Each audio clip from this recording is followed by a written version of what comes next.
We just want to encourage everybody to stay involved, get involved on the chat session, and feel free to ask questions because we want this to be an interactive session. So right now, I'm going to ask Denise Livingston to please set our tone for today from her native Diné nation. So Denise, are you with us? I believe I saw that you were on.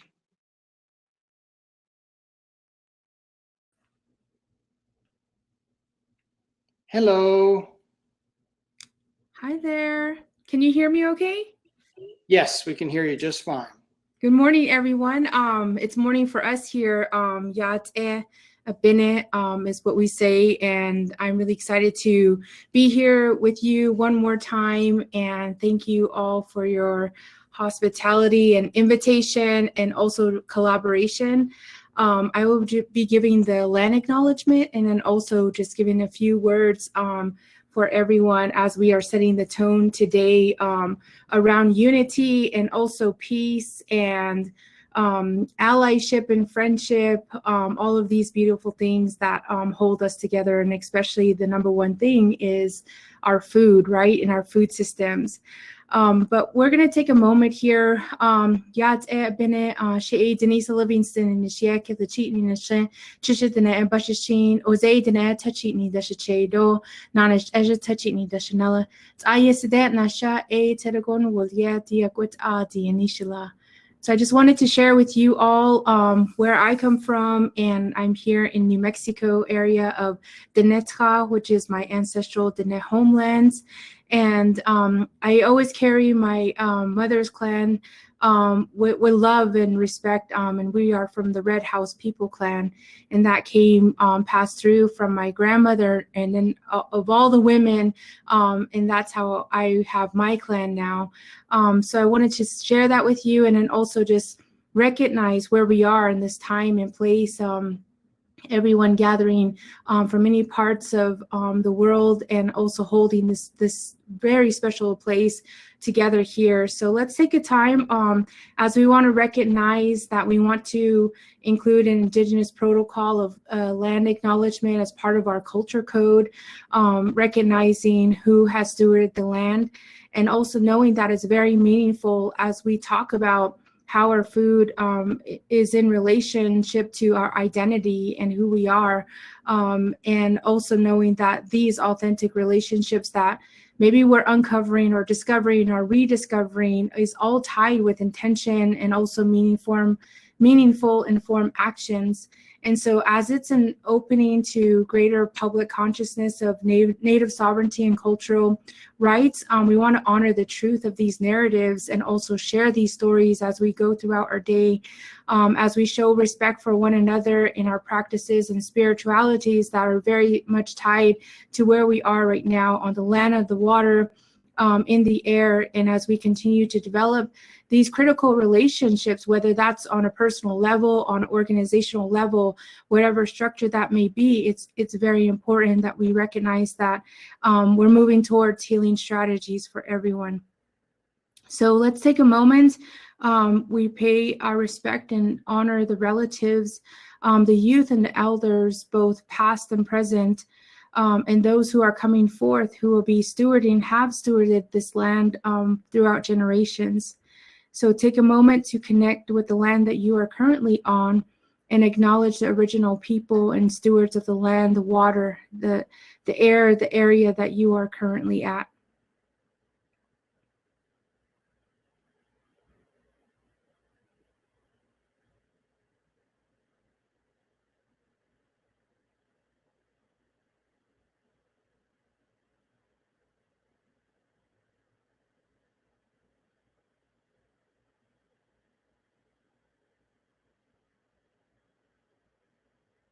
As we practice this mindfulness of acknowledging the past and the present and the future, we welcome you in this time together as we unfold and also honor this Indigenous protocol. And if you would like Hollis mentioned, you can put in the chat box what lens that you are tuning in from, or even that you're planning to visit today, or even part of your heritage. We want to respect where everyone is in their personal journeys as well. So one of the other things too is just acknowledging where we are. Like I had mentioned last week, carrying the grief or trauma that we've been through, is acknowledging that and calling it out, and acknowledging at the same time the strength and the joy and the love and adaptability and resilience that holds us together to heal. And this morning I was really fortunate, excuse me, I was really fortunate to have one of my elders, Lenora Hogue, who is a dynamic Dene woman, who she's leading. She's like our outdoor steward, who is just always outdoors and always encouraging us, the young people, to become more active. And this morning she reached out to me, and it's such a blessing for those people that actually instill love, joy, and optimism in your life, in your daily life, and never take that for granted, that as people speak these good things in your life on maybe randomly, or a couple times a week, whatever that is, we are all responsible. We're co-responsible for each other's healing, and also for our growth. And she did remind me that every person who heals themselves also heals those that came before them, and also those that will come after. And that is very powerful as we think about the intergenerational responsibility and stewardship of how we heal. And if we don't help one another to heal, especially through the food systems, someone else will profit off of our trauma. Someone else will profit off of our pain. Someone else will profit off of our grief. And so it's really important as we come into community in these spaces that there is that unity, that there is that respect, that there is that collective responsibility, and also acknowledgement of how we need to build the relationships, and also know that this community of slow fish, it's important as we build friendships and really get to know one another and reach out to one another, because we are utmostly responsible for our purpose, especially when it is coming from our ancestors, and also the stewardship that we're carrying forth. One of the other things too, as we carry our message forward, and many things rely on the compass of our heart too, right? The difference between bitterness and the better is really the compass of our heart. And one of the things about our matriarch, Chef Loretta Oden, who is one of our eldest Indigenous chefs in Turtle Island, she reminded us, I believe it was last month, and she did question us, and she said, imagine if the way we treat our food is the way we treat people. I'll read that again. What if the way we treat our food is the way we treat one another? And that's with love, with care, with intentionality and mindfulness, right? And if we could see that, that every one of us, is something very special to the space that we're holding, to the goals that we're building or working towards, that everyone is a change maker, that everyone has a role and everyone has a place to get to where we're going. And like I always say, we're on this road trip, and we've been on the road trip for like over a year now. And, for those of us, that play different roles, whether, we're piloting or driving, or we have a co-pilot, how are we raising those folks that are sitting in the back seat, or even our co-pilot, or those that are sitting, at home watching, our road trip, or those that are supporting or funding, how do we all, come into alignment of what we're trying to steward forward so that everybody has a role. And so it's really important. And those of you that follow me on social media, I had shared a picture of my grandma Jessie, Shamasane Jessie. She just turned 90. And it is such a joy. And we never thought that we would have a Zoom birthday for her. And we're coming into this time of, unveiling, this world that we're stepping into with newness and with optimism and joy. And for her to experience the technology, for her to experience what we're experiencing, is the same kind of passion that that we want to experience of what she's been through and what she has taught us, throughout the years. And more recently, we were with her to pick pine nuts. And it was just such a joy, to see that resilient smile and also to see the strength, because she is our matriarch who went and lived life, to the fullest. She hunted, she fished, she gathered, she harvested, she did everything. And some of us are, entering those spaces for the first time, or continuing all of these generational blessings that our ancestors have given us to survive. But she definitely thrived. We grew up dry farming, and to just see her now and to know that she doesn't have any health issues, and to know that she also, doesn't have diabetes. And that's one of the things that we struggle with, right, is all of the injustices that happen from nutritional trauma. And I always go to her and say, Grandma, tell me about your experience. And she was like, the number one thing is don't eat ion bijol, which is that unhealthy food. And so it's like, that's the first thing that will come out of her mouth. And I just really wanted to share that with you all, and knowing that Grandma Jessie knows the work that we do. She's, informed. She's been to some of these slow food and slow fish events, and some of you know her, but she gives her regards as she tries to tune in with our family whenever she can. But I wanted just to share that with you, knowing that we are responsible for that equity and inclusion and justice and biodiversity.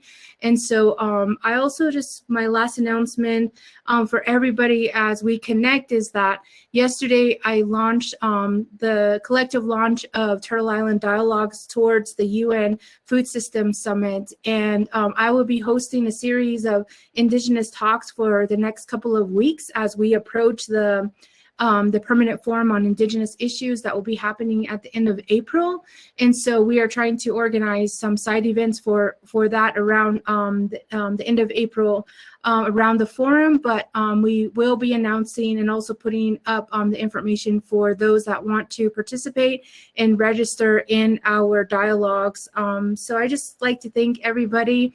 And I also want to say to give yourself a hug, give like Kevin would give us a hug, like just, embrace yourself and give yourself the light and the love and the joy that you need, and also the respect as we do this, difficult, challenging work, and make sure, that you're taking care of you, because there's only one of you. And so no one else can replace you. And so I just thank you, everyone, and have a wonderful, blessed day. And thank you, Carlos, for allowing me to participate in this aspect. Thank you. Thank you, Denise.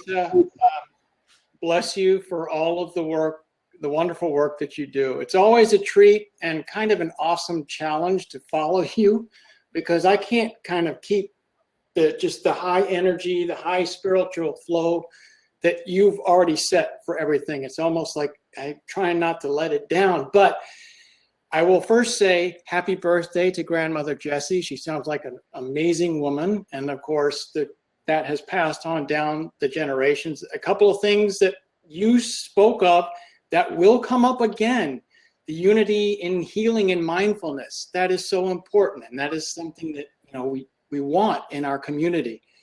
We are co-responsible for each other's healing and for things like equity, inclusion, and justice. And the idea of intergenerational responsibility, that kind of intergenerational responsibility is something we have to carry forward.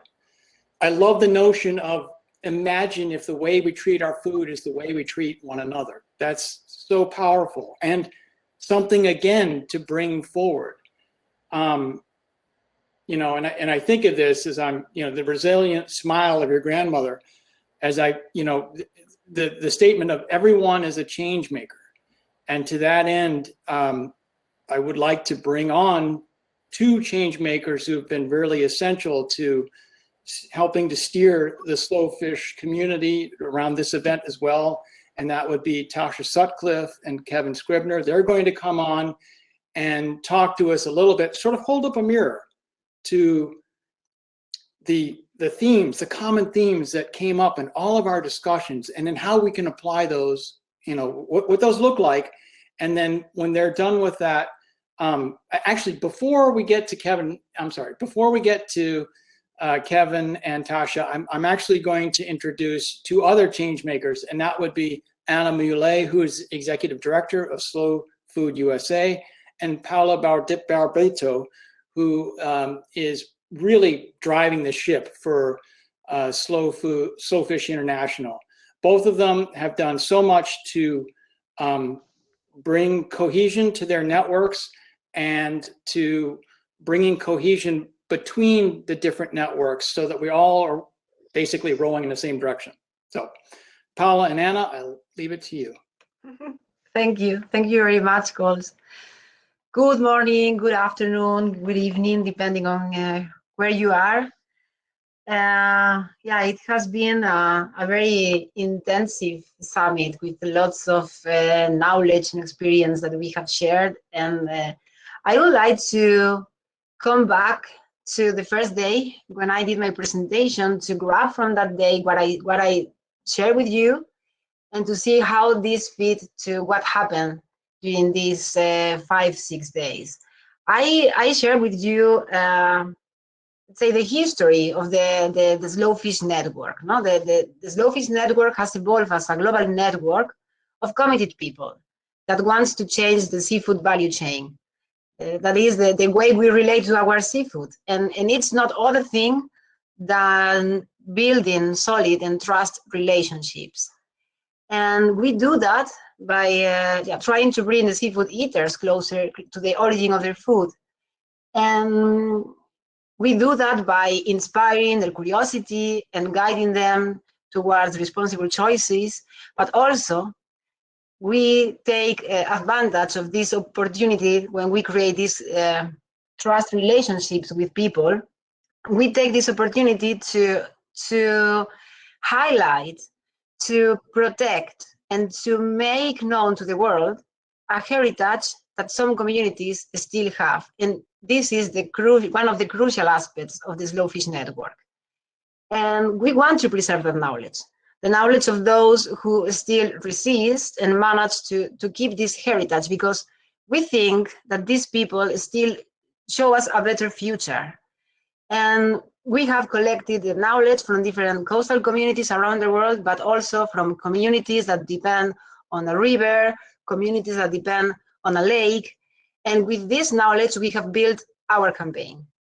The aim of this campaign is to increase the resilience of coastal communities and ensure that they can develop a sense of common destiny through the sustainable management of the available resources. And this is another crucial thing, the common destiny.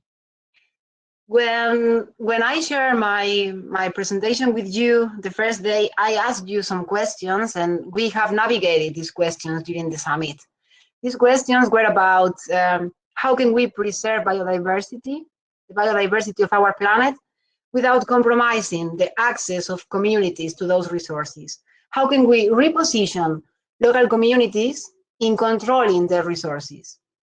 What can we do to fascinate the general public with the complexity of this interconnected nature? And what tools do we need to ensure that the decisions of those who eat fish do not impact the future of these communities that we are talking about?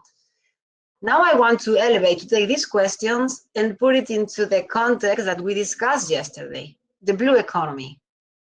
Is the common destiny, is our common destiny the blue economy? I think that yesterday was clear that we need to build an alternative, and we discussed one possible alternative yesterday, the blue commons. But I would like to ask the network if the blue commons is if we think that the blue commons is a notion that resonates in our souls, in our hearts, in our minds, is something that we should embrace and we should strategize around it. If yes, we should organize ourselves and use the next gatherings, being regional, international, to commit ourselves around this narrative that we need to build. If not, then we need to build another alternative. I mean, we cannot trust on the blue economy paradigm is not going to be our revolution. So yeah, I want to invite you the day of today to reflect on that, and also I want to remind you that there are some international events that might be helpful to keep the momentum that we have created during this summit. The next June, from the 3rd to the 6th of June, it will be the Slowfish International Gathering at Geneva. We are still working on the shape of this event, but the international delegation will be probably more, how to say, we will meet in the digital component because unfortunately, this is the only thing we can do right now. And then we will have another moment, another opportunity to meet internationally at October 2022. It sounds like it's very far away, but it's not that far away. Time passed very fast. But this will be the next Terra Madre edition. So I'm gonna stop here. I'm gonna give the floor to Anna Moulet, but yeah, just remind these informations that I share with you because I think that they are very important. So thank you, and over to you, Anna. Thanks, Paula. It's always good to see. I don't know if we've met in person before, but I feel connected. We've spent a lot of time together. And I feel the rest, same with the rest of you. Thank you for joining us. I know virtual events are harder to feel like that same connection as in-person events, but I appreciate everyone for sticking with us here and being so engaged in the chat. And I'm looking forward to the rest of this conversation to hear from everyone on what are your main takeaways and how can we collaborate together.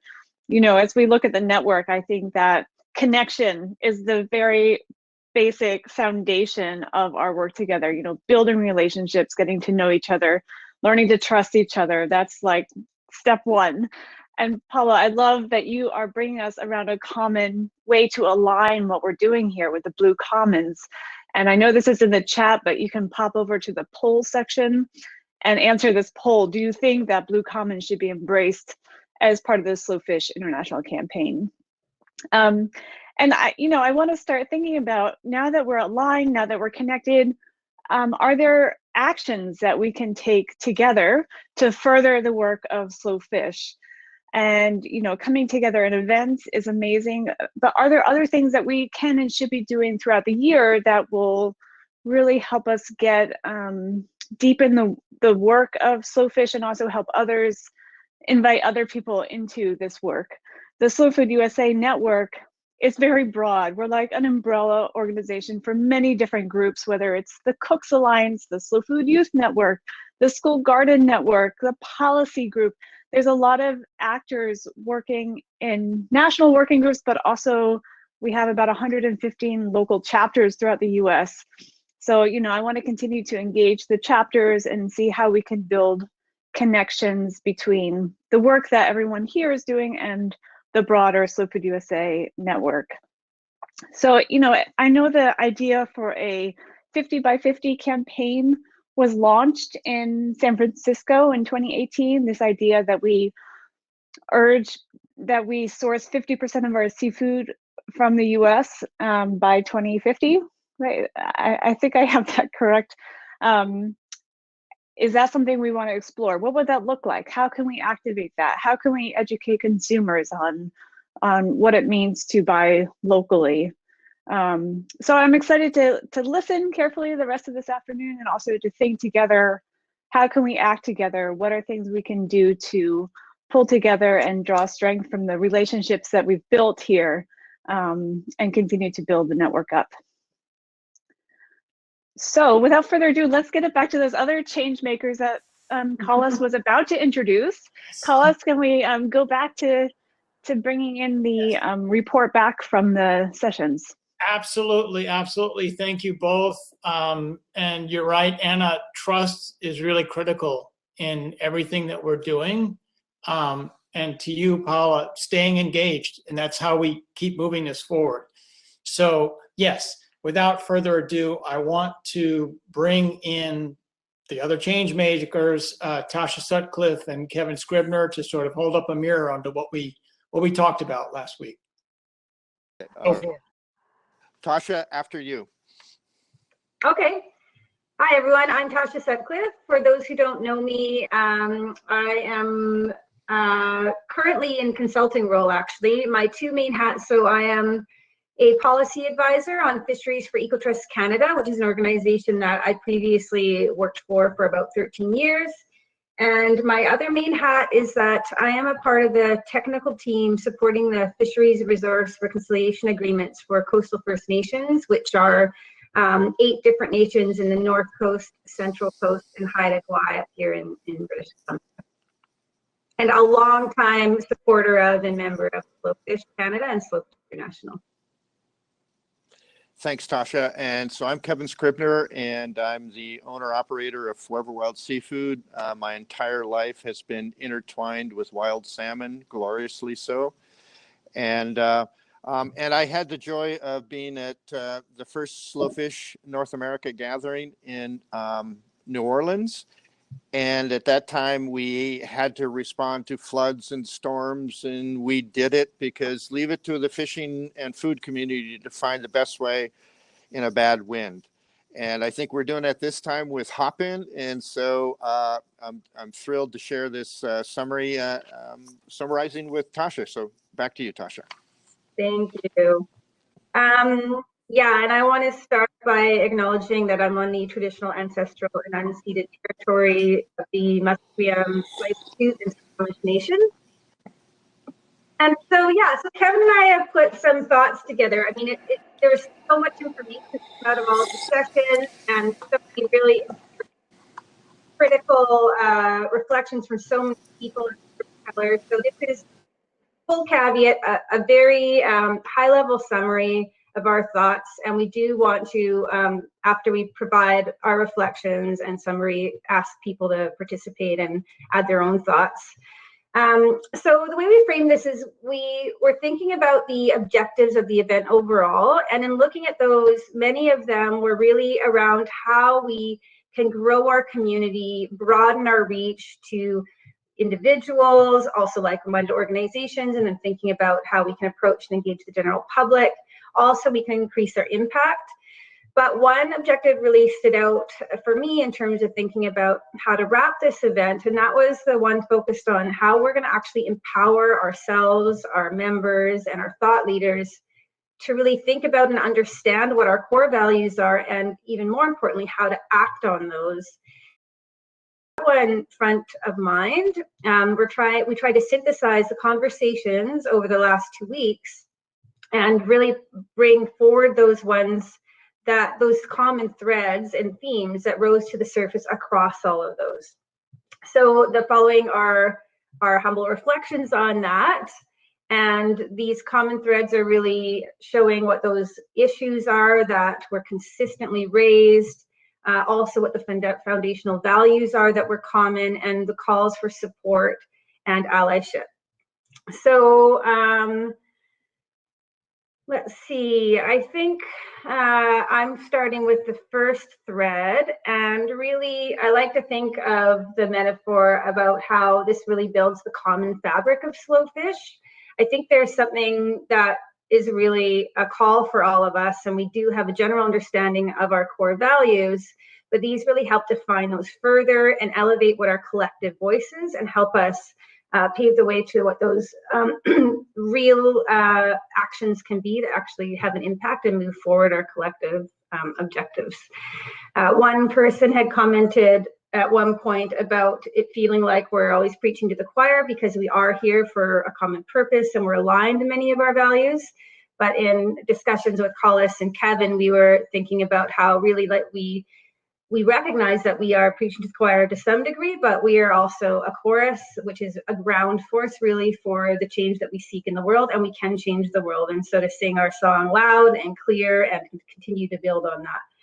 So the first thread that came up and was continuous through all of the deep dives and the conversations and the chats was this notion that we have a very deep, strong, lasting connection to the marine and freshwater resources.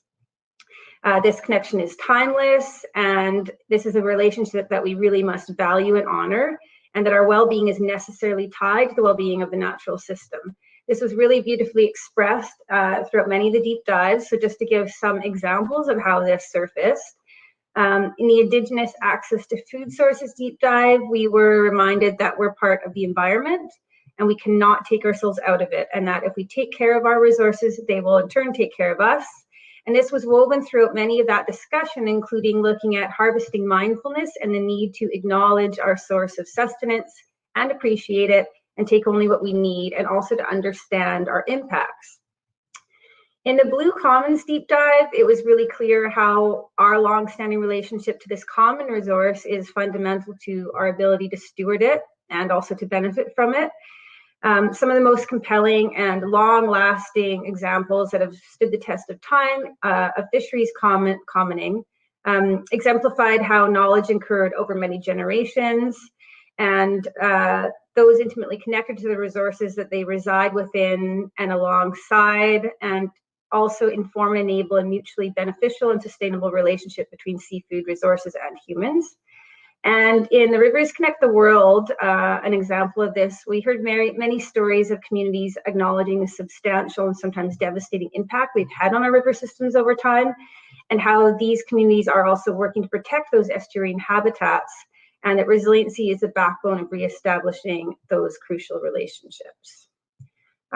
So with that, I'm going to pass the mic over to Kev to go on to our next. Thanks, Tasha. So thread theme number 2, we need intergenerational revitalization. And so that was key. It's revitalization that's also encompasses learning, but it's, there's a keyword revitalization. So this is the need to address the increasing loss of relationship between the next generation and our seafood resources.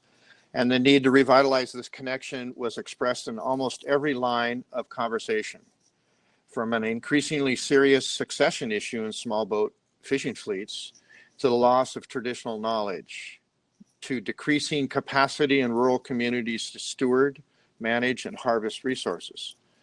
This is the result of many factors, from deteriorating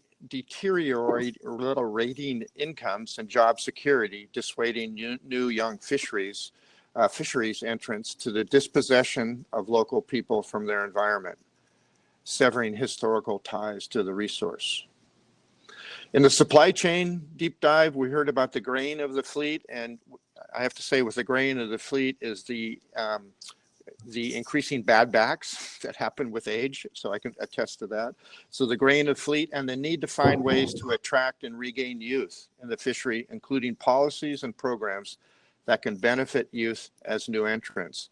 And also, the whole system will be benefited by these fresh new ideas that come from the younger generation as well.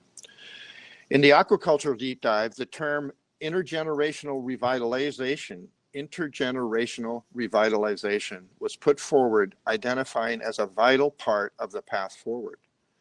The need for ongoing education and the passing on of knowledge to maintain and build our understanding of the marine ecosystems and how we make use of it, including fishing and aquaculture for livelihoods and food and more. And one of my passions is with the word aquaculture is knowing that slow food and slow fish, the word culture is one of our most important words. Is I encourage us to be able to parse out the difference between, and as one participant said, sinless aquaculture and aqua commodity or aqua industry. So I'd really like us to figure out how to talk about that, so to keep the word culture honorful. In the Indigenous Food Access Deep Dive, the need for knowledge transmission to be intergenerational was emphasized, as well as the role of family mentorship and leading by example. So there's a wonderful quote: "We take our babies with us. We model our practices with our youth." Another quote I heard: "Live the knowledge," and also knowing that many tribal creation stories center around food. In the Blue Commons session, we learned that the devaluating of resources resource jobs is an issue across natural resource sectors, and that we need examples in fisheries, such as Slow Food's EU initiative for farming in locale, or where they are working to increase the respect for farming as a profession. And that also goes over to working waterfronts and community-based fishing, the fishing, the waters where we work. We also heard examples of communities working to increase access for young fish harvesters through management and other means. And then in our Young Fish Harvesters World Cafe session, we heard about some of the policy barriers that are making fisheries access unaffordable to new entrants. Young Fish Harvesters called upon the Slow Fish Network to lend its voice to combat some of these policies. So again, our young people called upon our network to lend its voice to combat some of these policies. So back to you, Tasha. Thanks, Kevin. So the third common thread, not surprising, is that fish is a critical part of our food system. I always find it interesting how many times I have to remind people of that. Often in the circles I'm in, fish is mostly spoken about in relation to economic growth or conservation, and often people forget we're actually talking about our food here and its relationship to our health and our cultures and our security. So this came up, and unsurprisingly, and fish, seafood, and seafood are critical to our food security, and they're a necessary part of ensuring access to good, clean, fair food for all. It was a uniting theme, and indeed our collective reliance on and respect for fish and seafood as a safe, sustainable, healthy, and delicious food source is one of the ties that binds us all very strongly. I always remember the moment at a Terra Madre when Carla Petrini talked about our commitment to doing the hard work to build a world in which all have access to good, clean, fair food. And as a community, we unite around that work, but we don't just unite around the struggle of the work, we also unite around the pleasure and the celebration of the food. And that was something I think I've carried with me ever since then and tried to bottle, which is not hard to do. So in the aquaculture deep dive session, there was deep concern that food insecurity is being co-opted by corporate interests to build investment opportunity, for example, the GMO food to solve hunger. The question was posed, how can we empower people to feed their own communities? And also, how can we ensure a values-based approach to aquaculture that is restorative rather than enabling destructive practices? In the Rivers Connect the World deep dive, there was a call to action for us all to collaborate and plan on how communities can change their relationship with food sources, including restoration efforts to improve fish populations, supporting infrastructure that will diversify food use and preservation methods. And we also heard about an exciting effort on an Indigenous Bill of Rights around kelp production in Alaska and beyond. Let's see, in a supply chain session, many aspects of our relationship to fish as food were raised, including the need to share the story of where your fish comes from, the need to demystify fish and the whole fish, especially for children as eaters, and the need to eat with the ecosystem. For example, eat locally, eat all of the fish, eat seasonally. In the Indigenous Food Access session, there are many threats identified to traditional foods, and those were shared, everything from a loss of access to home waters, which obviously threaten the way of life itself, but also mounting threats such as climate change, globalization, monoculture, water scarcity, urbanization, and more. Kevin, I'll pass it to you for the fourth thread. Thanks, Tasha. So our fourth thread was equity and social justice. As you can imagine, this is perhaps one of the most ominous and threatening challenges that we face, and it's at the root of many, or if not most, of the challenges identified. It's the lack of focus on social equity and justice. The focus by those in power is consistently on the big E for economic growth and investment opportunity, and secondarily, the big C for conservation. Local, state, federal, and international agencies give a nod to equity in terms of human and community well-being, social justice and fairness, and social and cultural objectives. But there is little, if any, concrete movement to address these meaningfully. Time and time again, we see big ENGOs and big corporations go head-to-head, producing an outcome that prioritizes space saved and profits earned, but in the crossfire excommunicates rural communities and those who live with and rely upon the resources being grabbed or saved. So in the supply chain session, storytellers and thought leaders highlighted the lack of equity in the supply chain. Often big corporations control the whole chain from boat to market, forcing harvesters to be price takers, bearing all of the costs and risk with the least reward. And where the cost of entry has been inflated due to unregulated markets and speculation, the next generation cannot compete with deep-pocketed companies for fishing access that's eradicating independent small boat fleets. In the Blue Commons session, we heard about the encroachment of the financial industry in our oceans, with increasing focus on economic growth and an investment opportunity as a primary drivers. The ocean is the new investment frontier, and privatization of fisheries is just the tip of the iceberg. Privatization and commodification of resources equal a form of enclosure of previously shared wealth. It's an example of land grabbing by global investors. The Commons reframes this conversation. We heard about the power of commoning as an antidote to privatization of our resources, and heard inspiring examples that can be learned from, such as collaborative governance and community-based management models centered on a shared set of values. The ongoing struggle by Indigenous people to regain access to and authority over their own territories and resources arose in many stories from the Indigenous Access Deep Dive. But we also heard of the determined resilience of culture and traditional ways in the face of persistent new legal, political, and economic systems that try to oppress tribal rights and practices. Strong stuff, strong stuff. During the aquaculture deep dive, we heard a story about racism and discrimination against Black fishermen who are blocked from accessing public docks and dockside resources simply because of the color of their skin. I'm going to repeat that. They're blocked from accessing public docks and dockside resources simply because of the color of their skin. We heard the need to level the playing field through equitable law enforcement. And there was a collective agreement to continue uplifting these stories, to shed light on how racism is showing up in our seafood system and actively work to remove it. Back to you, Tasha. Thanks.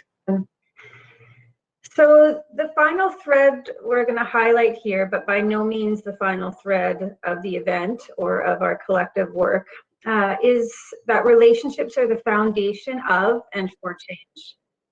Relationships are foundational to realizing the change we seek. This was brought up over and over again through every session.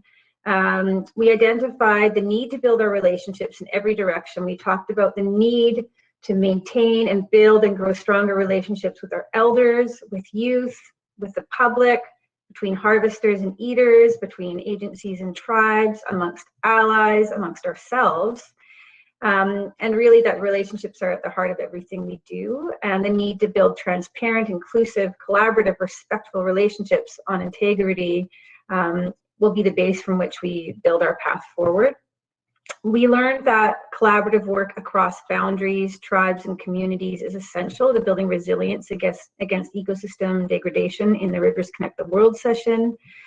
We were asked to do the hard work of making connections in the Indigenous Food Access Deep Dive. The Blue Commons discussion highlighted the foundational power of communities working collectively to manage, steward, and use resources across various interests, and also sharing science and knowledge and creating a space for shared decision-making, shared solution building, and sharing benefits. Relationships matter to every link in the seafood supply chain. We talked about how we cannot do it all by ourselves. During this session, we also talked about the need to share perspectives in order to have a shared understanding and to have our perspectives and the challenges that we face shared. And this is with everyone from governance, governing bodies and bureaucrats to allies, to the public, to our families, etc. But we also acknowledged on a really hopeful and positive note that we are now more connected than ever, and that many of us who are now a part of groups like Slow Fish and local catch were not connected before, and now we are connected thanks to these networks, and that how empowering and supportive that space is for all of us and how much shared learning there is. So those were the key themes that we found really surfaced across everything and that we could use to present some of those core examples that came out of the deep dives and the conversations. A few closing thoughts.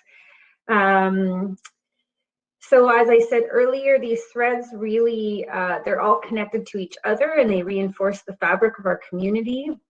And they bind us, but also the values upon which Flowfish is fostered and the values that flow from the idea of good, clean, and fair, and what it means, what that means to us, are also reflected in and reinforced by the local catch core values, and those really reinforce the overall mission of Flowfish. So just to repeat those in very short abbreviated form, that's community-based fisheries that enhance social, ecological, and the cultural fabric of communities, fair and equitable access to the ocean commons, fair pricing that supports good livelihoods and community access to seafood, eating with the ecosystem, traceable and simple supply chains that promote trust and really direct relationships throughout that whole chain, catching and handling our fish and our seafood with honor and with heart, community and ecosystem-based fisheries management, bottom-up and collaborative, honoring the ocean and caring for the marine ecosystem, and then creativity and collaboration for building a better seafood system built on shared values. So I thought it was just useful to repeat those, and I also think it's interesting to reflect on that because so many of those values were also reflected back and tied back to those core common threads that we spoke about, and the many themes that came out of all the discussions. So it really feels like it does really reinforce and strengthen what we mean by that, and in turn how we need to act on it. I think that these values, at least in my experience, in various forms, to varying degrees, are really shared across fishing communities all over the world, but they're not the language of many of those who are in power, who are driving the dominant trends that we're seeing in fisheries and ocean management. So trends such as the increasing push towards automation and technical innovation, increasing financialization of all of our resources, not just our ocean resources, the constant push towards growth and efficiency and global consolidation. These are defining our future relationship to fisheries resources, and in most cases, they present the antithesis of what we've been describing as Flowfish values. One anecdote, there's a group here in Canada that is really at the forefront of innovation technology around the future of oceans, and there's a lot of money in this group, and the CEO recently told a colleague of mine that we didn't need to worry about succession issues in our rural coastal community small boat fleets because we are going to be automating those fisheries with robot boats anyways in the future, and he wasn't kidding. So this is the kind of thinking that is really driving a lot of the plans and strategies and policies that are dominating how our personal interactions at a community level are going to move forward in relation to our resources. There are counter forces that are very positive. One of the counter forces in BC here, I think, is the reconciliation process, and there's some really positive and dramatic changes that I think can come out of that. But certainly strategies like the blue economy and the kinds of conversations that are happening there are leaning more towards those trends of like, what is the biggest, best investment, and how can we make things as efficient as possible and maximize economic growth? So the pandemic, I think, is something that's important to point out because it also further highlighted the instability of the current system and how many vulnerabilities that we have in this system that we're in that is disconnecting communities and local people from their resources and relies on the global system. But this current system is also really hardwired into so many minds and synonymous with the idea of the path to personal success and freedom and happiness.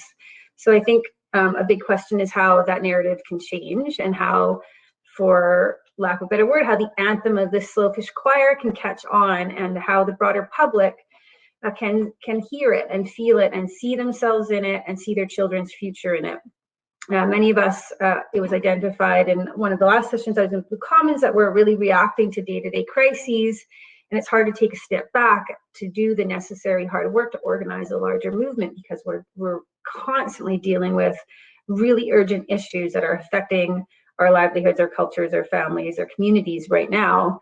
But we need to find those steps that we can take collectively and individually to keep our community strong and to grow it. And I think it's in our solidarity and our collective voice and the truth and power of the stories that we're telling that we can inspire others and grow our strength in numbers. It's also in our community that we can find ways to support each other, and recognizing that we have, different capacities and different stresses and different pressures in our lives, but how can we support each other in and with whatever capacity we have to build the momentum around these common threads and really put them into action. So with that, I'm going to pass the mic back to Kevin in case you want to add anything to that, Kevin, and then we are going to, I got it, the timing. We are going to open it up for others. Hey there, yeah, see. This is my daughter. We really do want to hear back from the rest of you, though, on your thoughts on what we've provided here as what was a bit long-winded, perhaps, but really ultimately is a very short synthesis of an incredible number of really valuable and in-depth conversations and contributions from so many people. Kev, over to you. Yeah, thanks, Tasha. It was fun to do this final dance with you. The closing out, it was a joy, and it's been an active chat room. That's been one of the really fun things about the entire gathering, is just people have been really chiming in constantly in the chat room. So, and that's joyous. And I think Collis will talk about more of the what may be more, appropriately called the proceedings from this gathering. And just to note that, between Slowfish San Francisco, where we had almost every aspect of that gathering was recorded, every aspect of this gathering is also going to be recorded. And so we'll be thinking hard about how to make all of this information available to everybody. And, one of our goals of this gathering, and as we'll do it next year, knock on wood, in person in New England, is to keep building on the foundation of knowledge. So on that, Tasha, let's hand it back over to Collis. First of all, thank you both so much for all of the time put into capturing all of the great ideas that came out of these discussions. I know it's a lot of work, but it's really important. And I'll say that I've had several questions, direct message, either from text or email or even on the chat here. Will this be made available? Will this synthesis, will this summary be made available? And it absolutely will be. We'll clean it up and then we'll share it out to everyone. Because this isn't any one person's document. It is our collective. It is the work that we've done for the past week and a half. That's what's driving this. And that's what's so important here. And this is what I was saying on day one.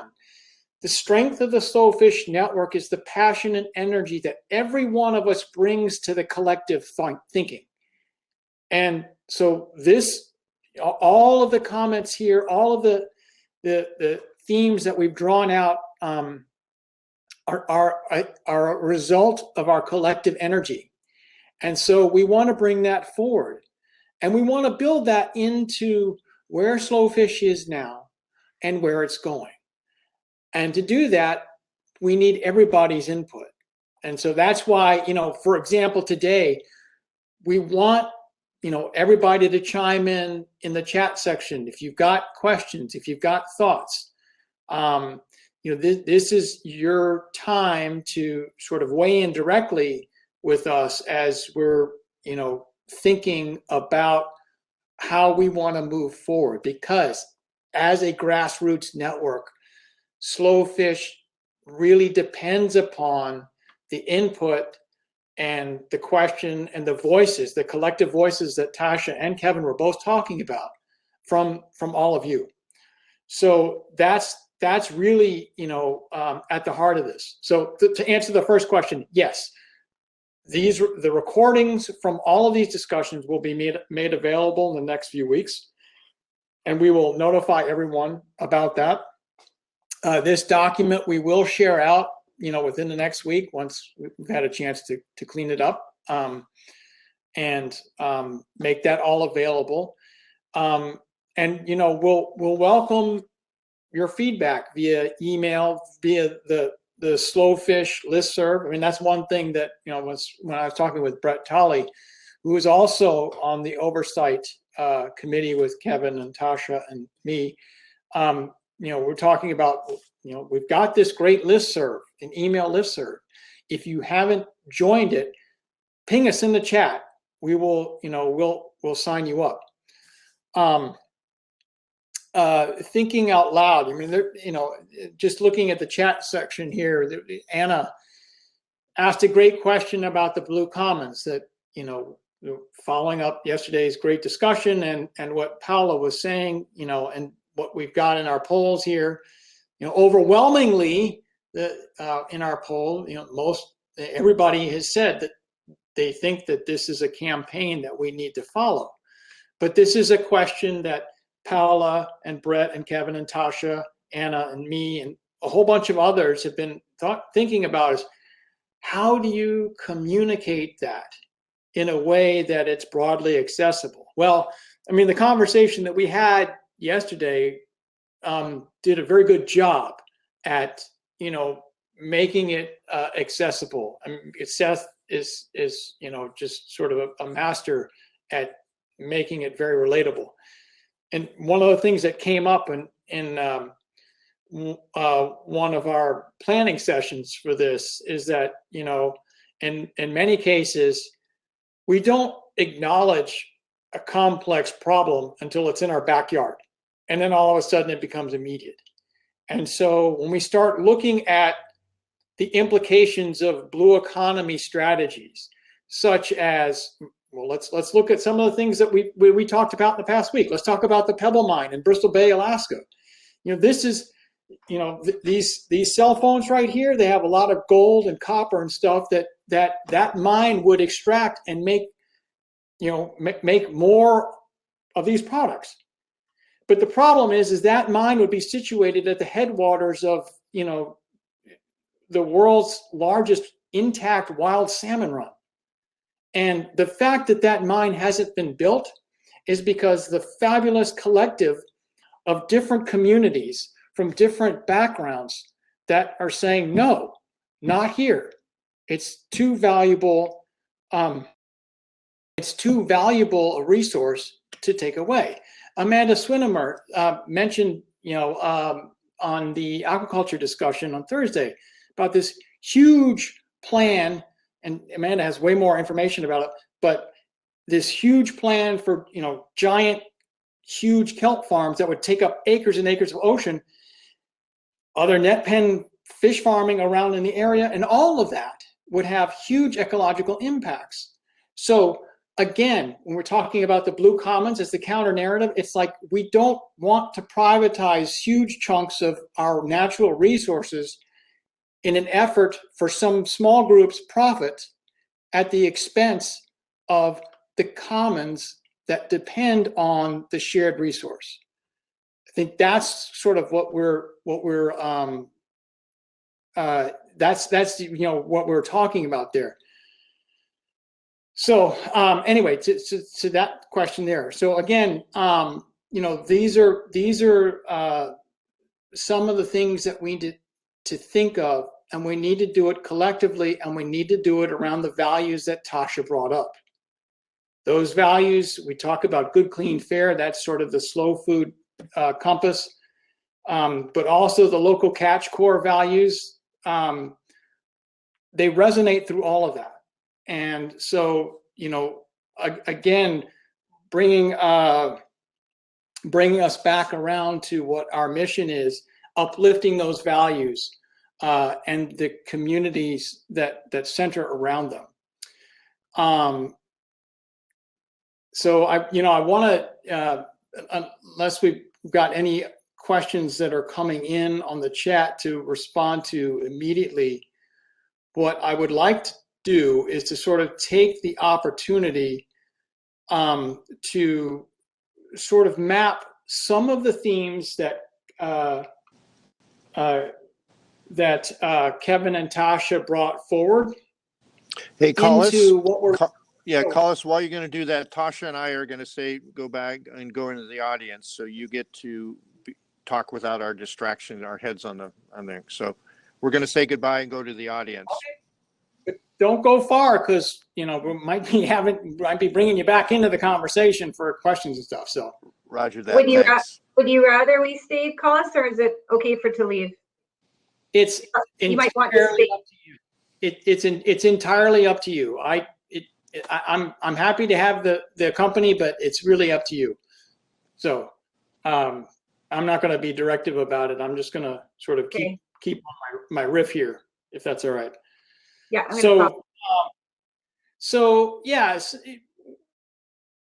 the amazing conversations that we had, and again, eternal gratitude to every one of our storytellers and our thought leaders and our facilitators for the time spent in thoughtfully preparing these conversations, because it really, it's been a matter of months to try to curate conversations that will resonate and that will help us move forward.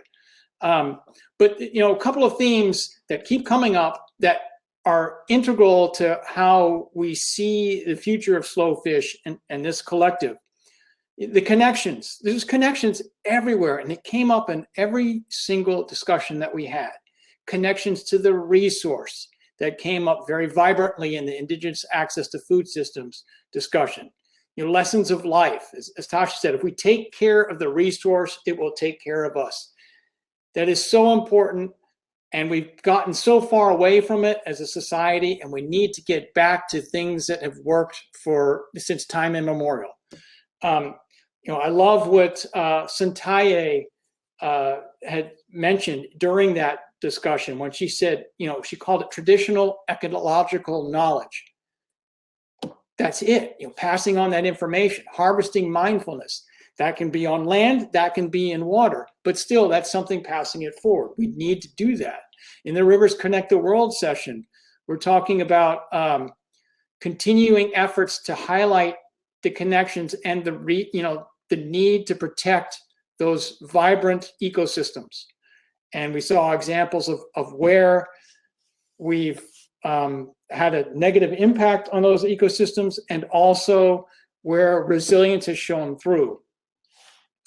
We talked about the resource protections. That's, again, our connections to the resource means that we need to be able to stand up for protections where it happens.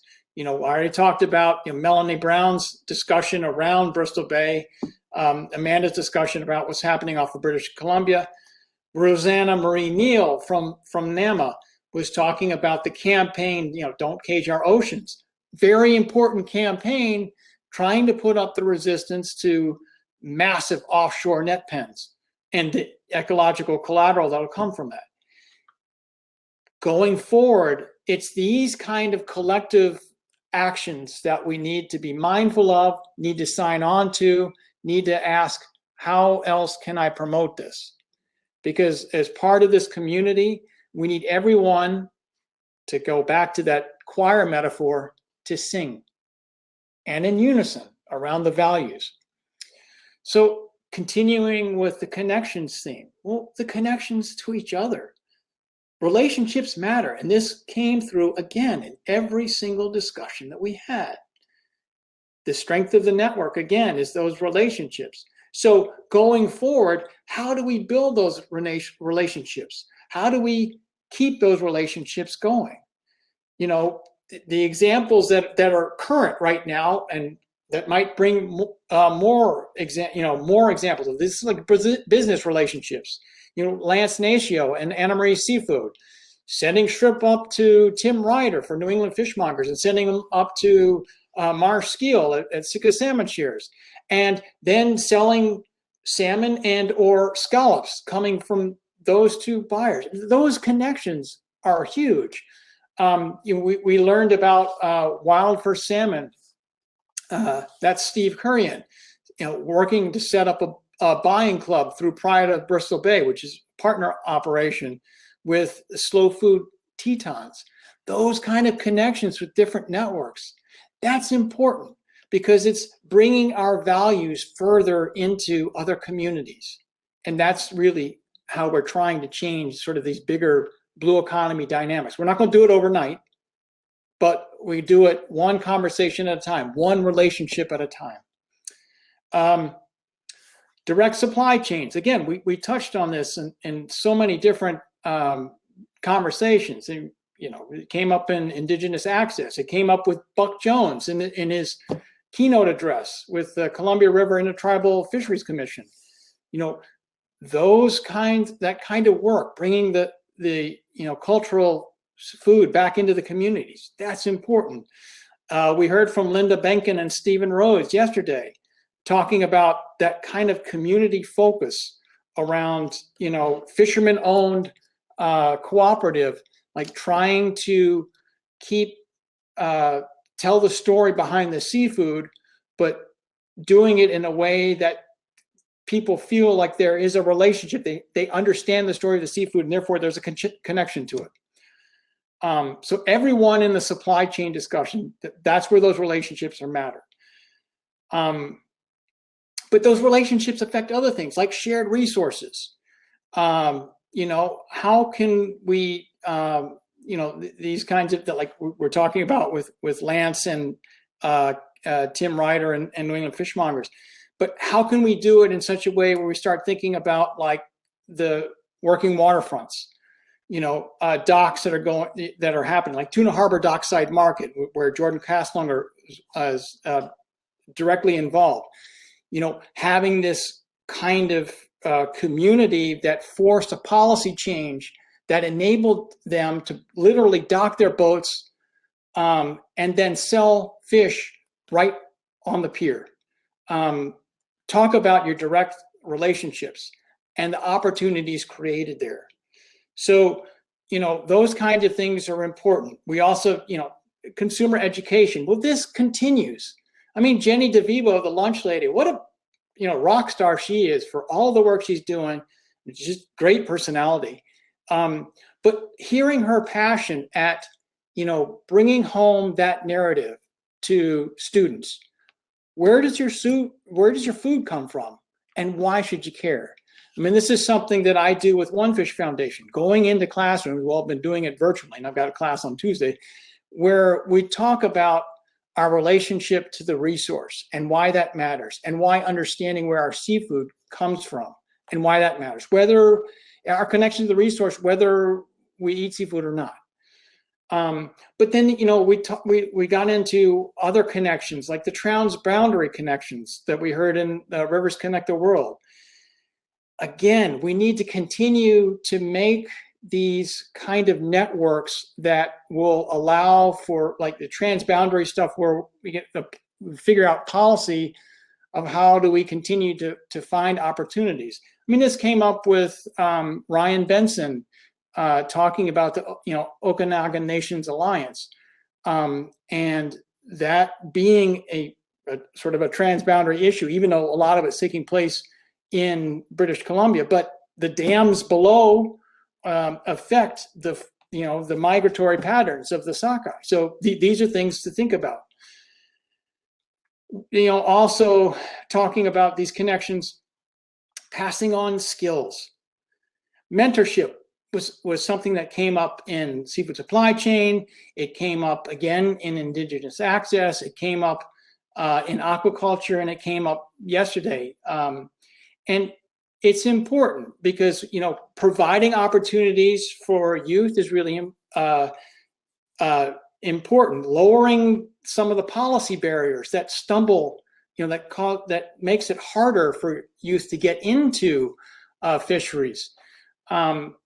So finding connections there. I want to give you an example, a very recent example.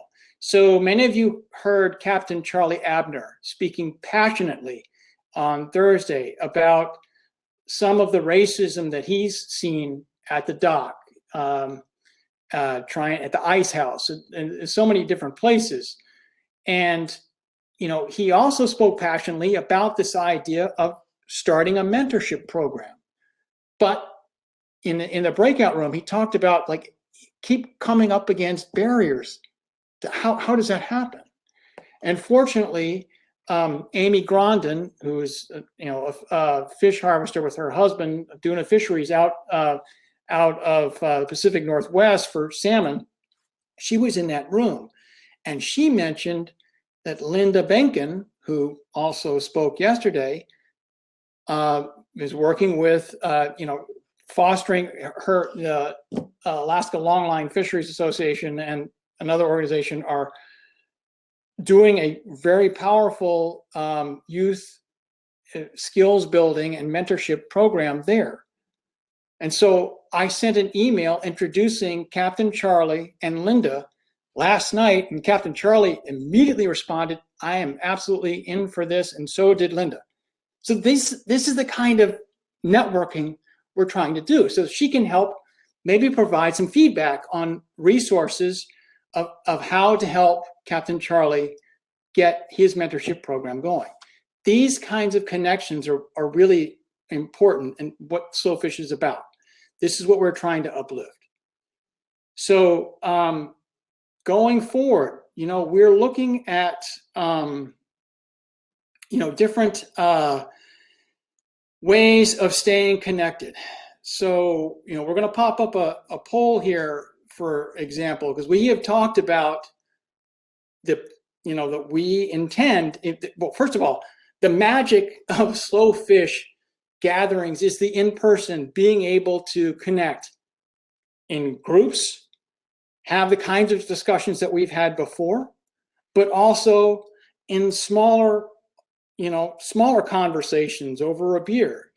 This is how things like, the connection between Lance and Captain Tim Ryder of New England Fishmongers, that's how that started.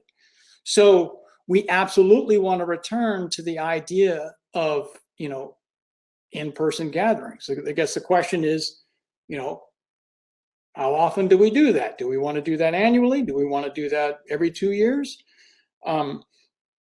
That's something that, we want to think about.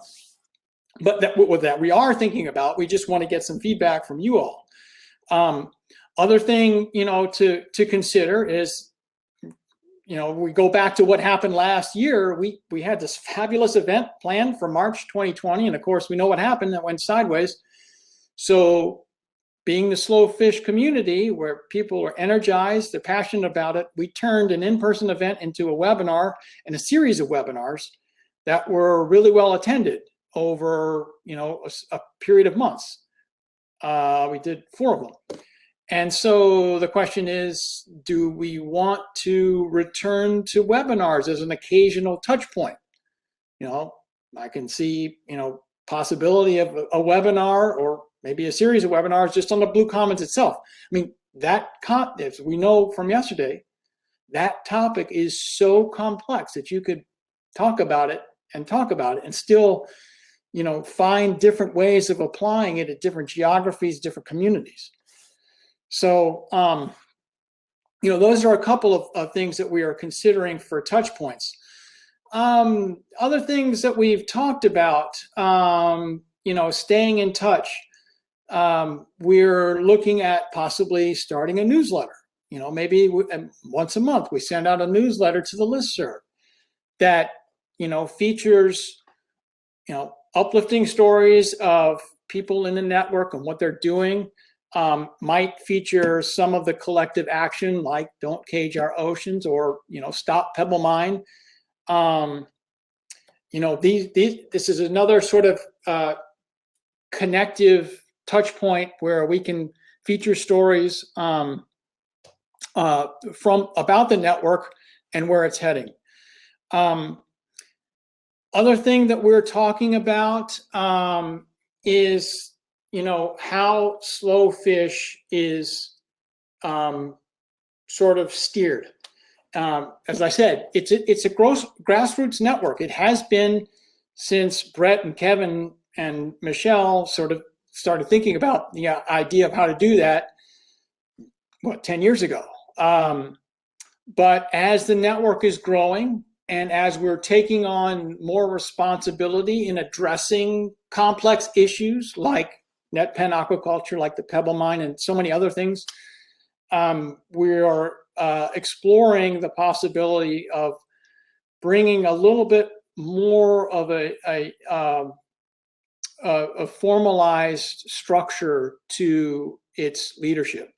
So for the past couple of years, we've had an oversight team, and this has been an all-volunteer group that has been people who've been involved with Slowfish for a while or are new to it, but bringing the passion and the voices that are very important to the work that we're doing and the perspectives we want to share.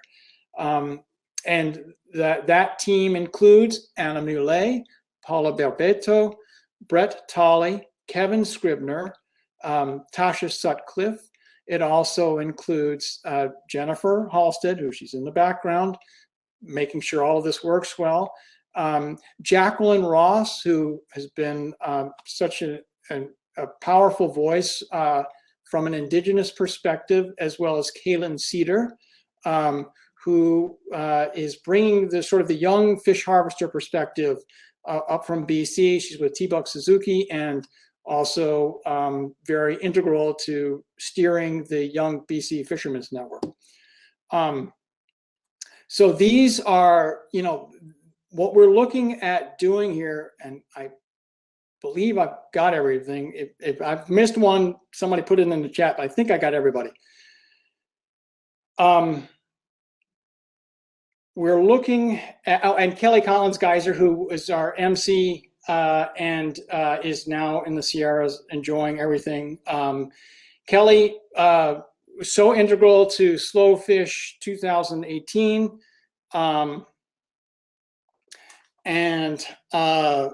She brings a great energy, and she was with us down in New Orleans. So she brings a lot of passion towards the idea of local sourcing. So anyway, that's the team that's been sort of working behind the scenes to sort of steer the Slowfish network. We are in the next few months going to have a very transparent process where we start to look at, how we're going to be, bring a little more structure to it so that we can more readily respond to these sort of larger issues and be more connective to the community. Because again, we want to still keep the views of the community as our center. The values, the views of the community, all of that is important. So we will keep you posted as to how that process looks, and we will keep it, we will keep that transparent to everyone. I think that is, for the most part, everything that I was thinking about in terms of looking ahead. Also, and just to, again, give a perspective here, as we said at the beginning, we didn't come into this event thinking that we were going to answer all questions. That would be unrealistic, because there are a lot of questions and there's a lot of gray area where you'd hope to have black and white. There's some black and white too. Our hope here is that the conversations that we started this week and a half are, if anything, a continuation or a starting point for other conversations. So maybe we don't get everything all done, this week, but let's not look at it as a terminus. Let's look at it as another building block, because that's how we grow the network, one building block at a time.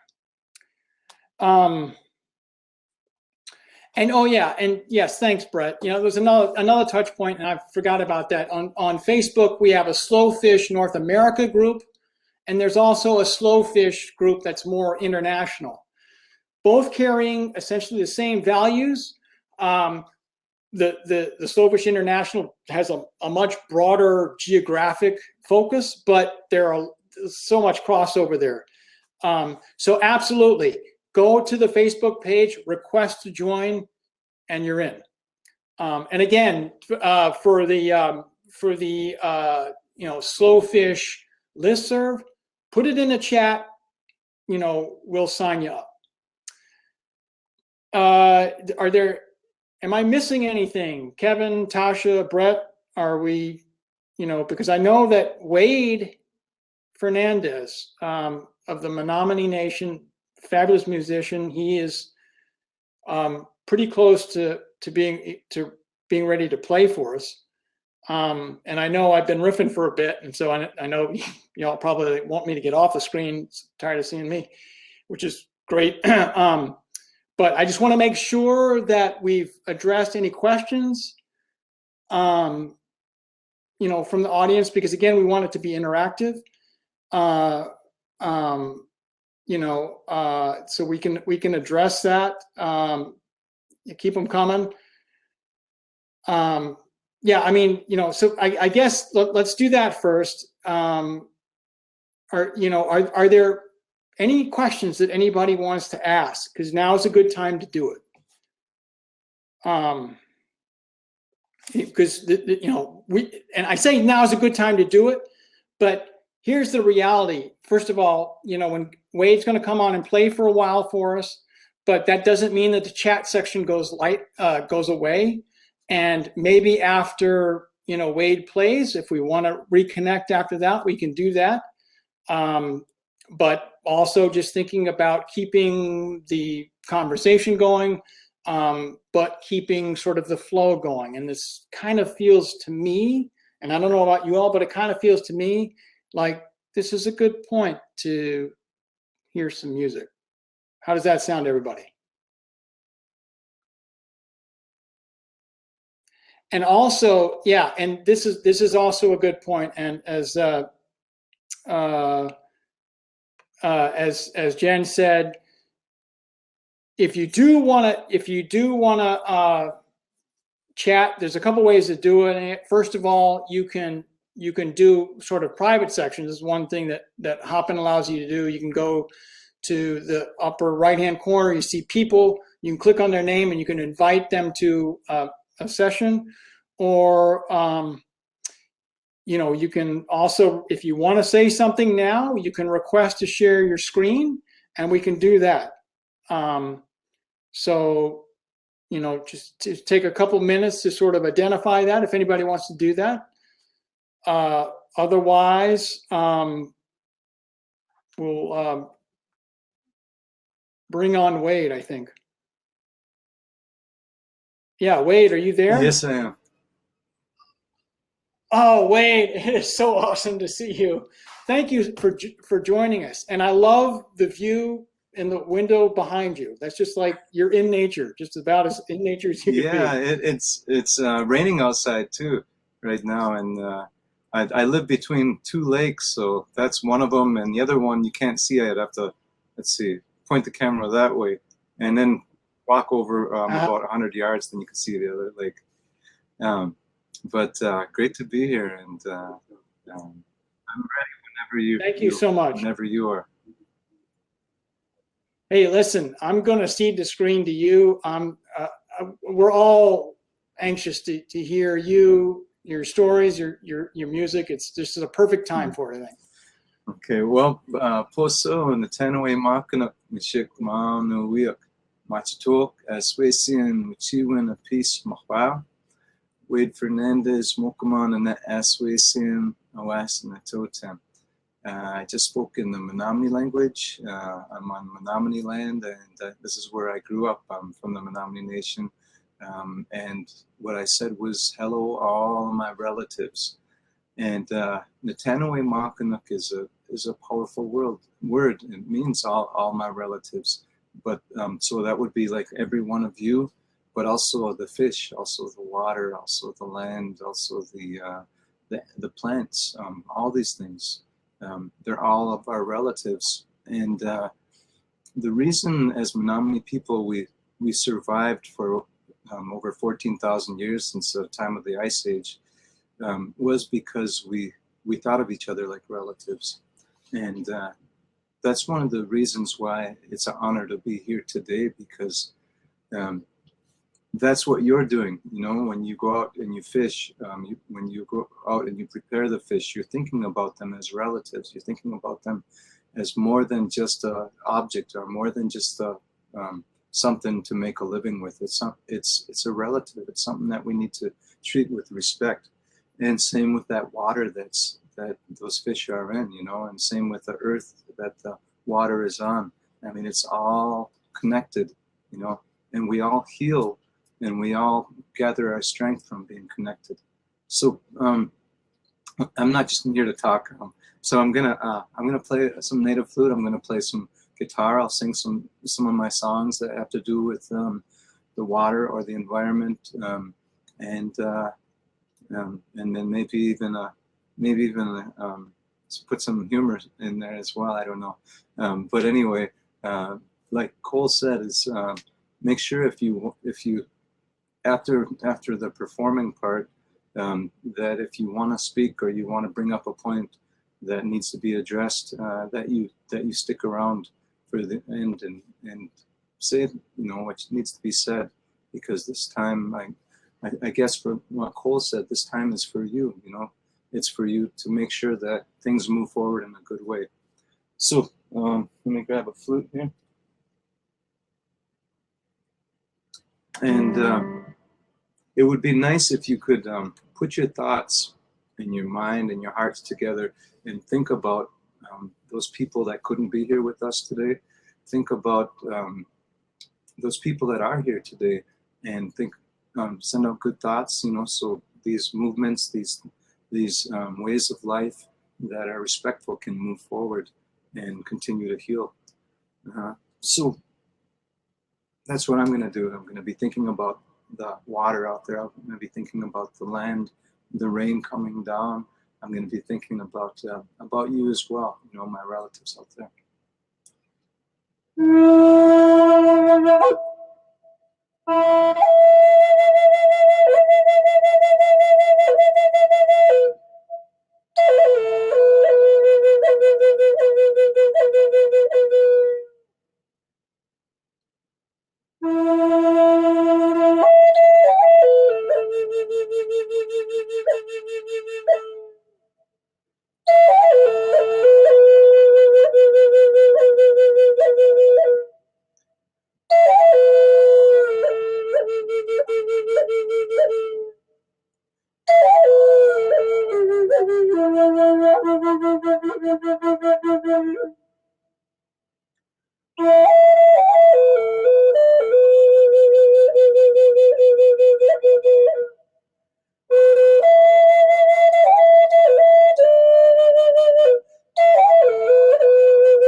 All right.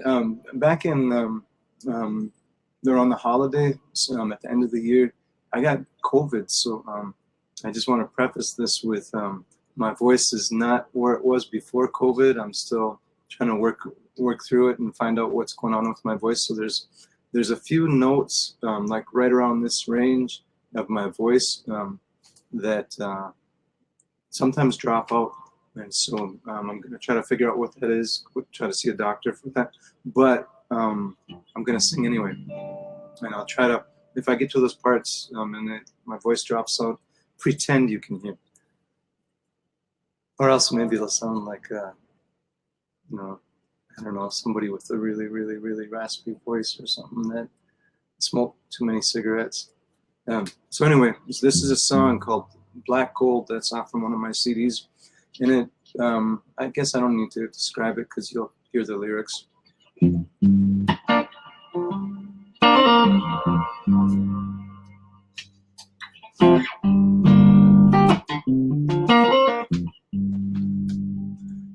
Rain come down like a river, drowning everything in black, choking life.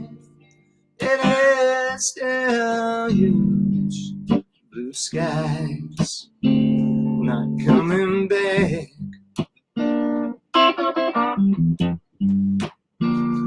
Now my heart bleeds for all existence, from steam and poison before our eyes. Indigenous cries for resistance, smothered in money of fateful lives. Oh, oh, oh, oh, black gold.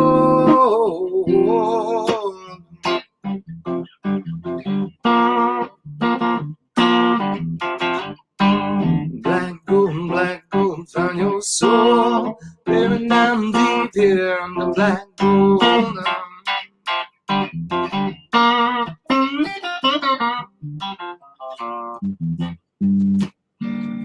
We live in a world of instant pleasures, small comforts, keep us amused. Bills of life for false treasures, peace we find in what we lose. I gotta scroll up because I haven't sang this for a while and I got my lyrics here. Steal from my mother to make our poison for death clouds to her skies, and dirty rain it falls on our children on a toxic playground. Their wings can't fly. Whoa, whoa, whoa, black gold, black gold, black gold, found your soul. Buried down deep here under black gold.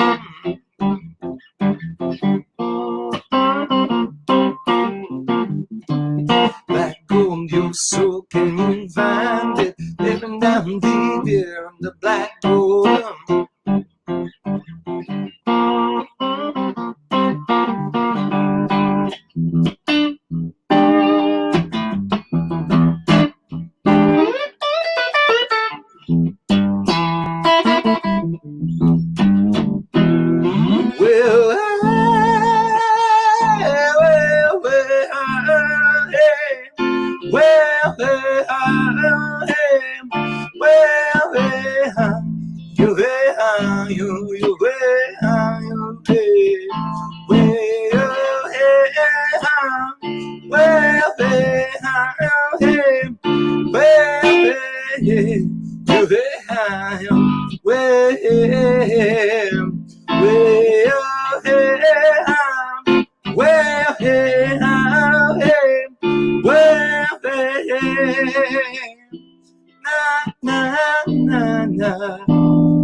다녀서 베란다 뒤편 black hole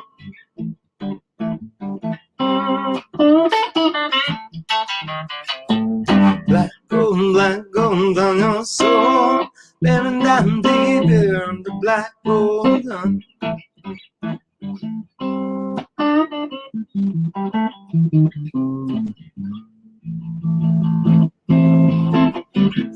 Well,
So I have this looper, this little pedal at my feet, and if I play something in it, it'll repeat what I just did. And so now it's repeating what I just did. So I can grab a flute and play along with myself.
Oh, no, no.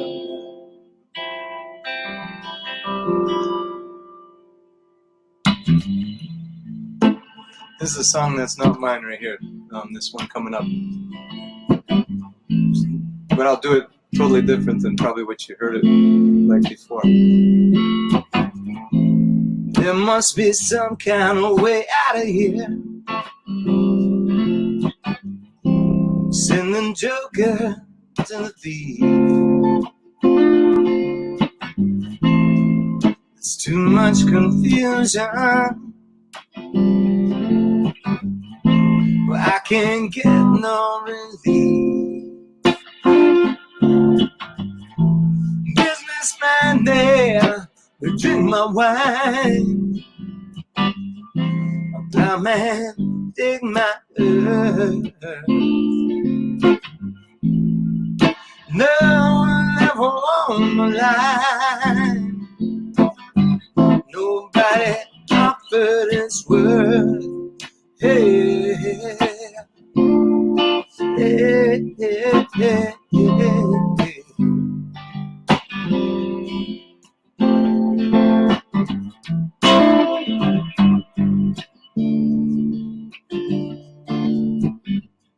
No reason to get excited. The thief kindly spoke. There are many here among us who feel like life is but a joke. But you and I, we've been through that. And this is not our fate. So let us stop talking false now. The hour's getting late. It's getting late.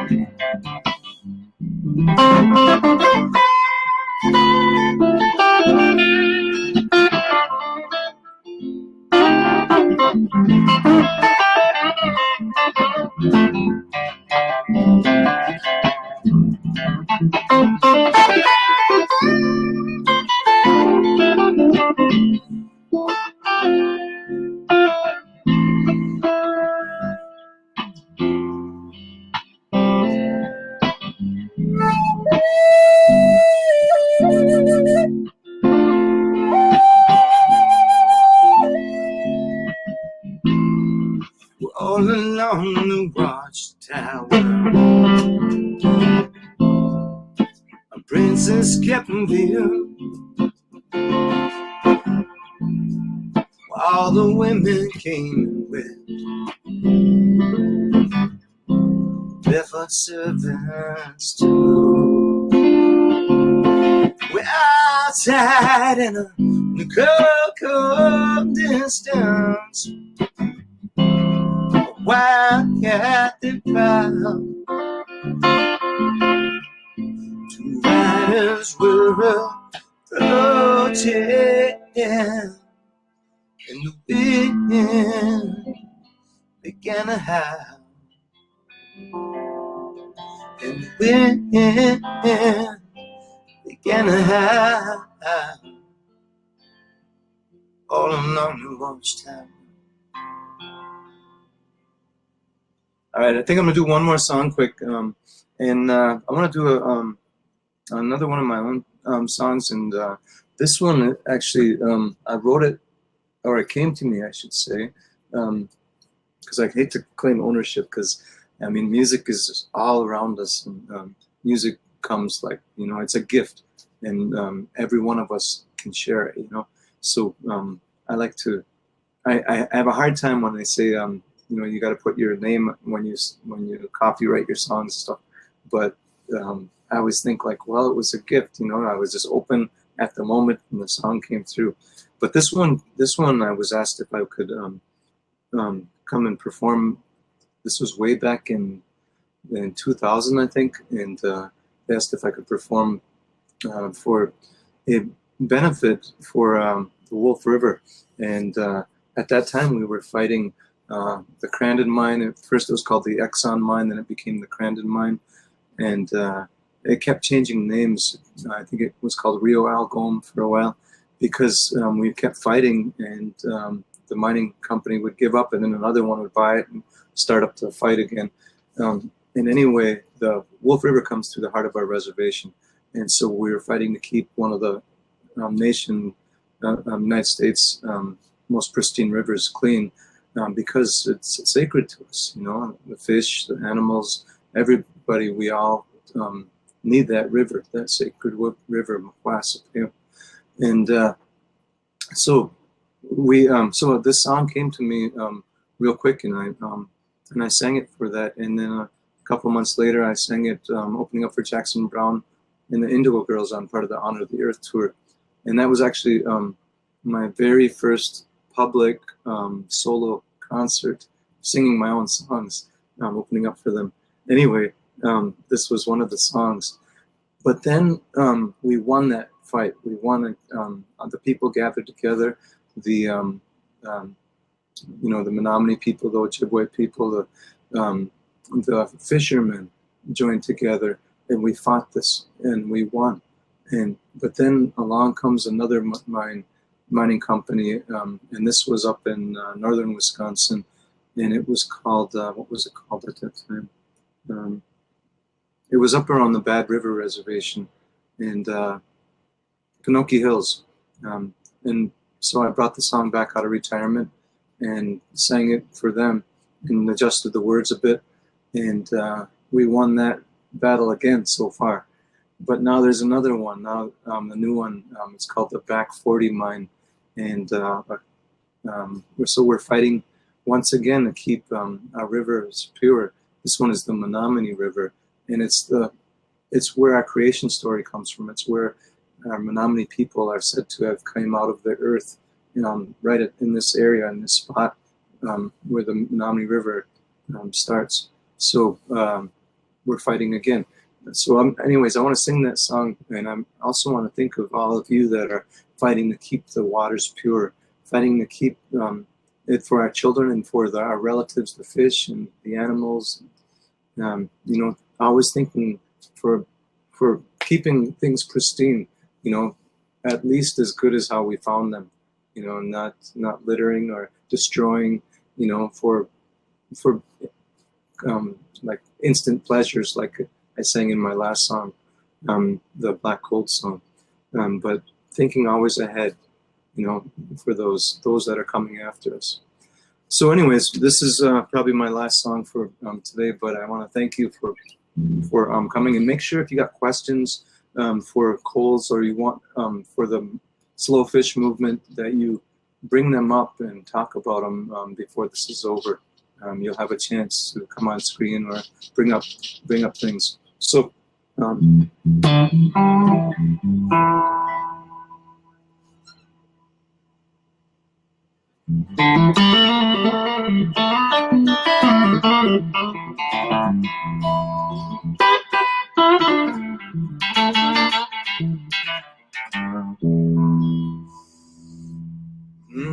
I got blues on this river. Back 40 sneaking round.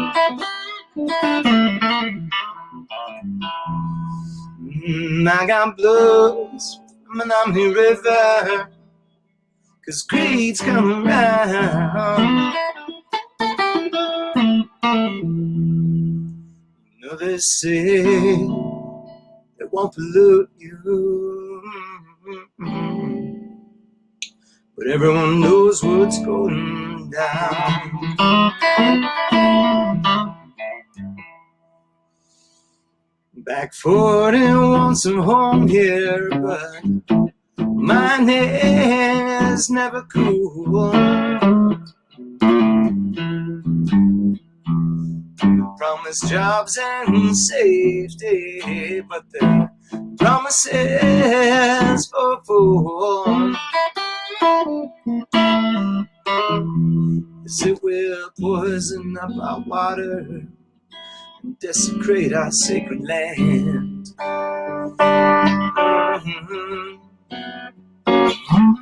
Then leave us with nothing but a pile of dirty sand. Everyone gather round and listen. There are stories to be told.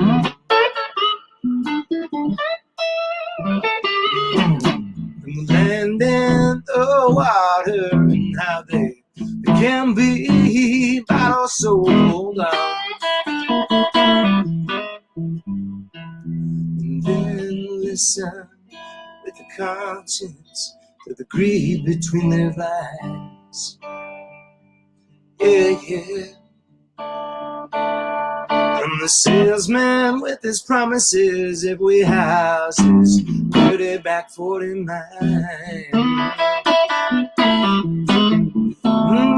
Yeah, yeah.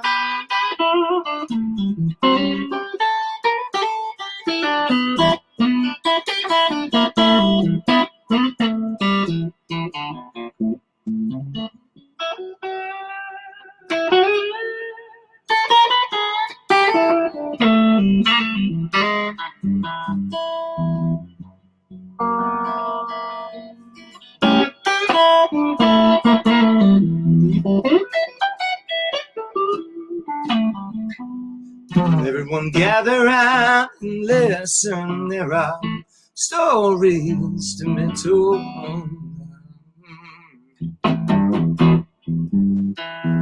Let them see and feel your beauty. Let them wash the greed out from the lies.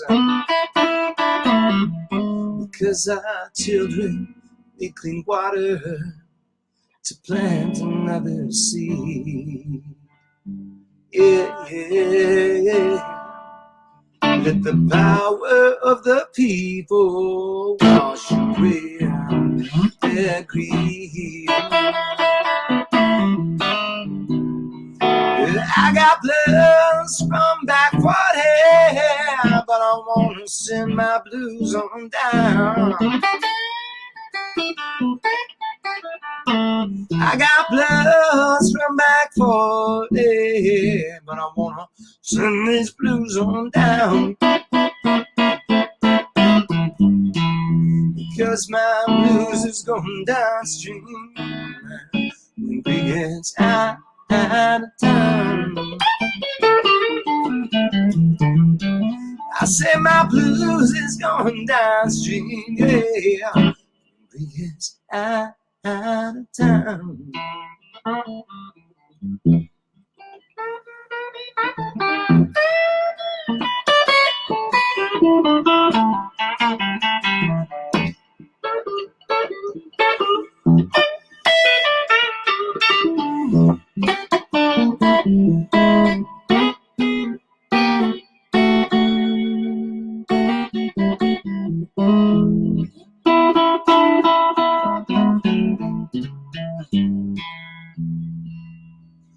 Don't come back no. All right, everybody, appreciate it while I went in. Hope you all stay safe out there, stay well, and keep doing what you're doing. You know, you're doing it for a good cause. You're doing it for all of our relatives. So keep it up, and hope to see you again sometime soon. Well, Brandon, thank you so much, Wade. That was amazing, as usual. Just wanted to mention, Wade, you said you were, just before this call, you were doing a program in Germany, right? You were doing a program connected to Germany. So, yeah. I was asked if I could do an interview with students from Germany. They're having what's called American Day this week, and so they wanted an indigenous view of America and of the music and of and topics like racism and topics like Grandmother Earth and things like that. And so so I did that right before this, and then I had to quick switch gears because all these platforms are different. That was on Zoom, so I plugged straight into the computer. For this one, I had to unplug from the computer and just use the mic from the computer. But You know, it's funny how we can travel around the world in just a few minutes. Well, that's the thing, though. But I mean, you know, what was it last year and year before? You were all over the place in Europe. Again, sharing, you know, the Menominee culture. You know, yeah. That, I mean, tell us a little bit about that, because I think that's amazing. Well, I've probably been to Europe and over 60 times for touring, and different places around the world traveling.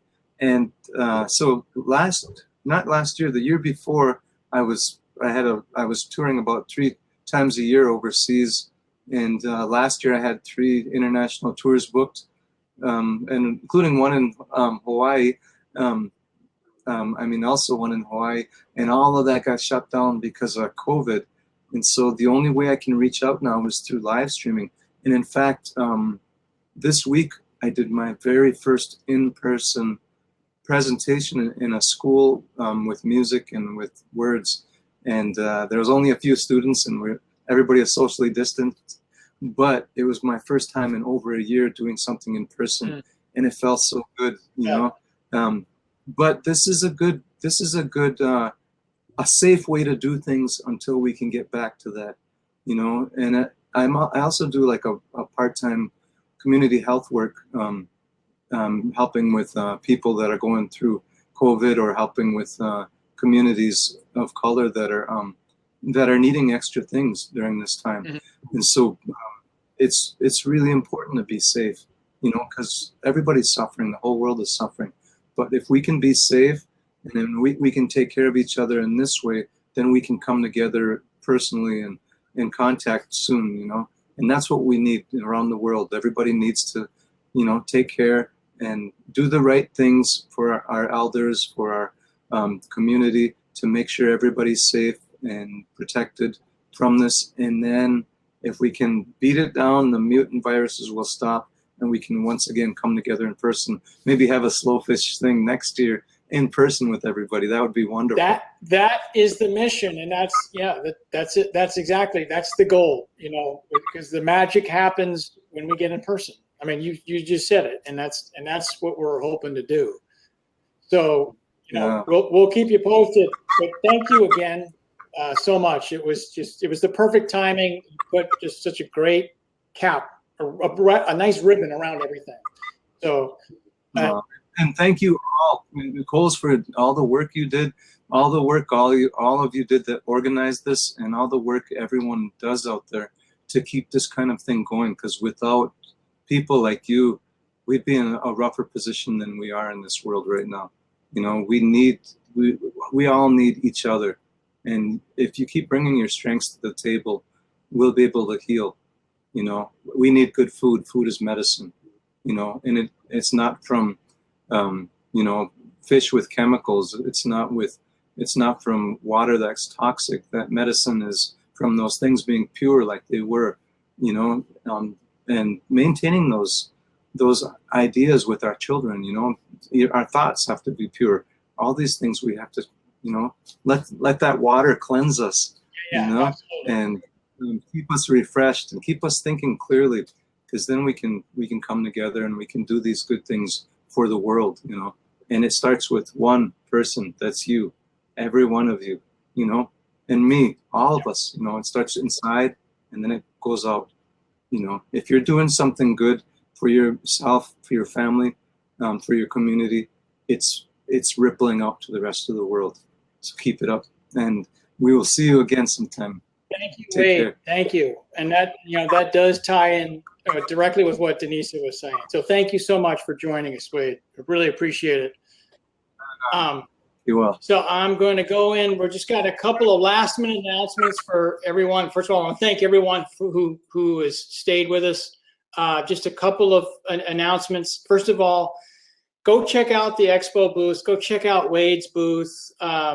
You know, Last Man Fishing, the movie booth, Last Man Fishing, The Wild, the chef cook-alongs that I mentioned up front. You know, the Fisher Poets booth, that is up, where you've got poetry readings from, you know, people in and around the fishing community. They're awesome. There's a lot of humor there, a lot of deep spiritual words there. So check it out. Also check out Elizabeth James Perry's booth. She was with us on the Indigenous Access discussion, and her artwork, her jewelry is stunning. So I highly encourage you to check that out. Definitely check out Wade's booth. Again, it's a great resource. And there's a tip jar there, and all of that. All these booths will be open until 11:45 p.m. Eastern time. So that's the hop-in window. So you've got some time to do that. Want to give us some, aside from, what we all talked about, we want to, some things to think about going forward. Again, the Blue Commons is a big, huge topic, but it's something to think about. Like how are we sort of engaged in Blue Commons in our own lives? And how do we share that bringing forward? I mean, again, our mission going forward from here is to radiate out some of the stories, some of the values, some of the discussions that we heard about equity, inclusion, and justice, about knowing your seafood, about taking care of the resource, protecting our connections, whether it's to the resources to each other. Bring those forward into your own communities. Want to touch base back on what Anna was talking about, sort of the 50 by 50 notion. I mean, that was floated as an idea back in 2018, but it still has potential. We just sort of need more input and more involvement from the community on that. Also, as Anna pointed out, Slow Food Nation's call on April 21st. She put that link in the chat, so that's something to think about.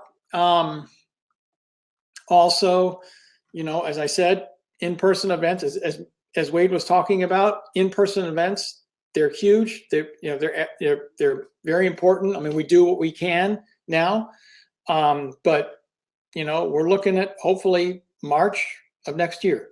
So we'll keep you posted on what that looks like, when, where, and all of that. We don't have it specific right yet because things are really still kind of in flux with facilities, but we will keep you posted.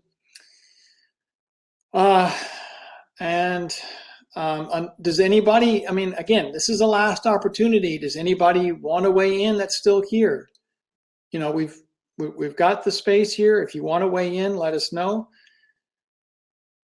Other than that, I just want to say thank you to everyone who's joined us.